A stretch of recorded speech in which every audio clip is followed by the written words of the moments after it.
Hola, ¿qué tal, kriptonianos? Bienvenidos de nuevo a Ciencia Kriptoniana. En esta ocasión me gustaría platicarles acerca de la fisiopatología de la deficiencia de insulina y cómo podemos asociar la deficiencia de insulina con la enfermedad tan conocida que es la diabetes. ¿Te interesa conocer la relación tan estrecha que hay entre una cosa y otra? Quédate, por favor. Comencemos.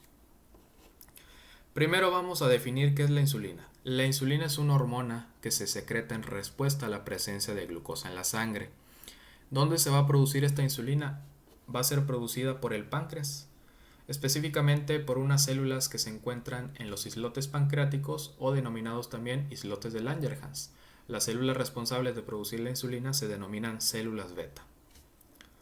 La insulina va a tener la función importantísima de permitir que la glucosa entre a la célula para poder ser utilizada como combustible energético. También tiene otras funciones importantes sobre el metabolismo de proteínas y sobre el metabolismo de lípidos, con lo cual su deficiencia también va a afectar tanto al metabolismo de proteínas, tanto al metabolismo de carbohidratos, tanto como al metabolismo de lípidos. La deficiencia de insulina se debe a que el páncreas produce muy pocas cantidades de esta hormona o directamente no produce nada de insulina. Al final esta deficiencia termina en una hiperglicemia y una hiperglicemia significa exceso de glucosa en la sangre. Este exceso de glucosa en la sangre se debe a que como no hay insulina, pues no hay quien le permita el acceso a la glucosa para poder entrar a la célula y para poder ser utilizada como energía. Entonces la glucosa se queda en la sangre, se acumula allí y este exceso se conoce así, hiperglicemia. La hiperglicemia será la manifestación principal de la diabetes mellitus. Aquí empieza la relación. Aquí empieza la relación entre la deficiencia de insulina y la diabetes mellitus. La hiperglicemia entonces va a ser resultante de los efectos negativos desencadenados por la deficiencia de insulina. Primero que nada vamos a encontrar que la entrada de glucosa a la célula va a estar disminuida, por ende el uso de glucosa por los tejidos también va a estar disminuido porque un tejido es un conjunto organizado de células. Entonces al final del día, si mi célula no está recibiendo glucosa, pues los tejidos mucho menos podrán hacer uso de la misma. También vamos a encontrar elevada una vía metabólica que se conoce como gluconogénesis y es perjudicial porque gluconogénesis es una vía mediante la cual se obtiene más glucosa, que es lo que no queremos.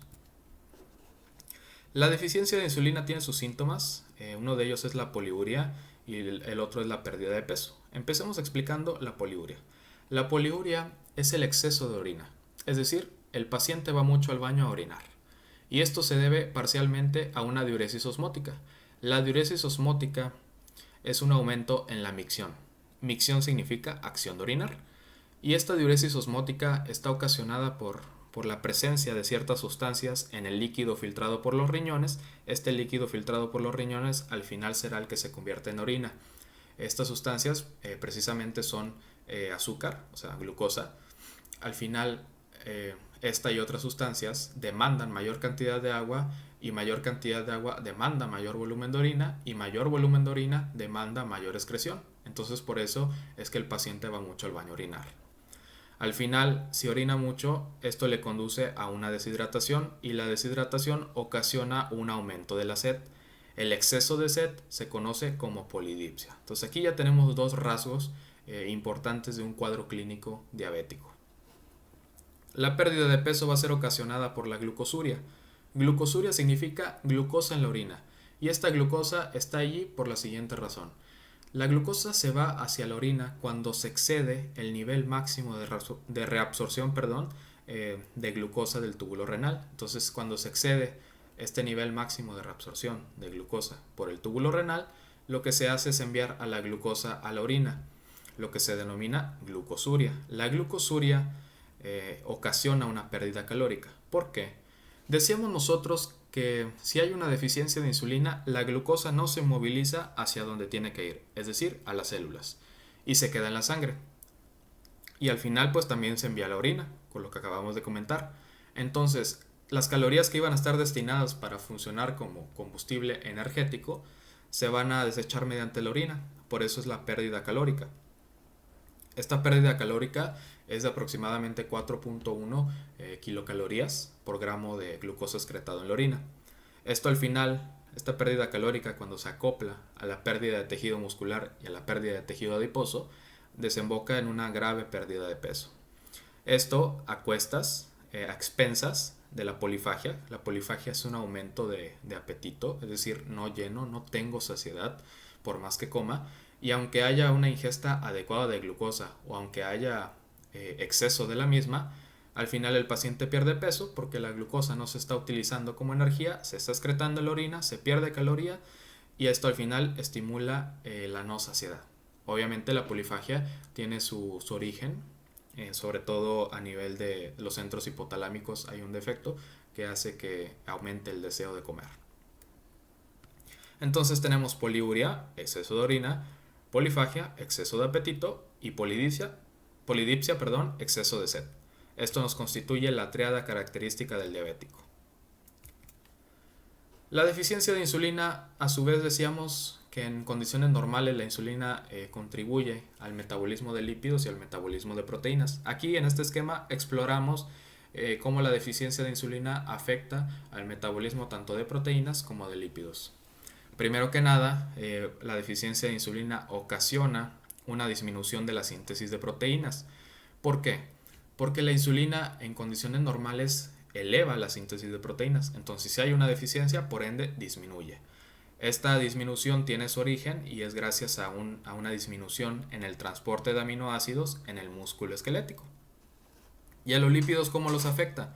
Bueno, primero que nada, mediante la pérdida del efecto lipogénico y la pérdida de la acción antilipolítica. Esta pérdida de acción antilipolítica nos conduce a una elevación de ácidos grasos plasmáticos. Los ácidos grasos plasmáticos son metabolizados en el hígado mediante una vía que se conoce como beta oxidación. El resultado final, el metabolito final de la beta oxidación son moléculas de acetilcoenzima A que servirán como sustrato para la formación de cuerpos cetónicos. Uno de esos cuerpos cetónicos es el ácido beta hidroxibutírico. Al final, si hay un exceso de ácidos grasos, hay un exceso de cuerpos cetónicos que al final sobrevienen en una acidosis metabólica severa. Aquí está la principal complicación. Y esto es compensado por una pérdida de CO2 respiratorio. Pero si esta pérdida de CO2 respiratorio no es apoyada por insulina, el paciente al final de la acidosis metabólica severa termina en un coma diabético que le ocasiona la muerte. Entonces aquí tenemos muy a grandes rasgos porque es importante conocer la fisiopatología de la deficiencia de insulina, porque no nada más afecta a los carbohidratos, sino como acabamos de ver, afecta también a las proteínas y a los lípidos. ¿A qué quiero llegar con esto? Lo que les exhorto yo es a llevar un buen estilo de vida, porque al final uno de los factores de riesgo de la diabetes mellitus tipo 2, que rebasa en cifras a la cantidad de pacientes afectados con diabetes mellitus tipo 1, es la obesidad. La obesidad es un factor de riesgo de la diabetes mellitus tipo 2. La obesidad, el sedentarismo, un mal estilo de vida en cuanto a comer, es decir, como mucho, al final comer mucho me da mucha glucosa que no voy a utilizar como energía porque llevo un estilo de vida sedentario. Al final esto provoca un desbalance y al final el exceso de glucosa pues le demanda al páncreas mayor producción de insulina. Entonces el páncreas se fatiga y dice ya no voy a trabajar igual, ya no voy a excretar insulina con el mismo vigor porque hay una resistencia a la insulina y entonces al final el páncreas se cansa y dice voy a producir menos cantidad de insulina.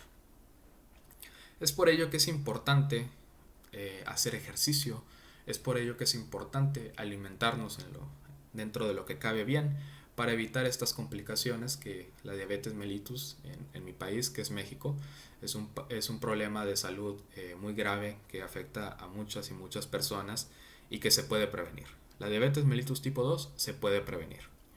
Entonces, ese es mi comentario final, kriptoniano, kriptoniana, que me ves desde tu computadora, desde tu teléfono.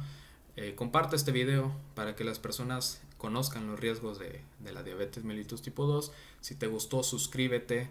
Si te gustó, también dale like. Por favor, me ayudarías mucho y activa la campana de notificaciones para que no te pierdas más videos como este. Muy bien, kriptoniano, te dejaré una pantalla final en la que podrás acceder a mis anteriores entregas que sobre todo están relacionadas a anatomía y también un poco de fisiología.